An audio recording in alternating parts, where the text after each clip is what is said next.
KSRTC bus ಮತ್ತು bike ನಡುವೆ ನಡೆದ ಭೀಕರ ಅಪಘಾತದಲ್ಲಿ ಬೈಕ್ ಸವಾರ ಮೃತಪಟ್ಟಿರುವ ಘಟನೆ ಕೆಯ್ಯೂರು ಗ್ರಾಮದ ಬೊಳಿಕ್ಕಲ ನೆಲ್ಲಿಗುರಿ ಬಳಿ ಆಗಸ್ಟ್ 15ರಂದು ನಡೆದಿದೆ. ಮೃತಪಟ್ಟವರನ್ನ ಅಭಿಲಾಷ್ ಎಂದು ಗುರುತಿಸಲಾಗಿದೆ. ಮಾಡಾವುಕಟ್ಟೆಯಿಂದ ಸವಣೂರು ಕಡೆಗೆ ಬರುತ್ತಿದ್ದ ಕೆಎಸ್ಆರ್ಟಿಸಿ ಬಸ್ ಮತ್ತು ಸವಣೂರಿನಿಂದ ಪುತ್ತೂರು ಕಡೆಗೆ ಹೋಗುತ್ತಿದ್ದ ಬೈಕ್ ಮುಖಾಮುಖಿ ಡಿಕ್ಕಿಯಾಗಿ ಈ ಘಟನೆ ಸಂಭವಿಸಿದೆ.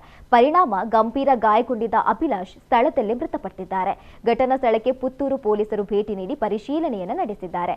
ಮೃತರು ತಂದೆ ತಾಯಿ ಸಹೋದರನನ್ನ ಅಗಲಿದ್ದಾರೆ.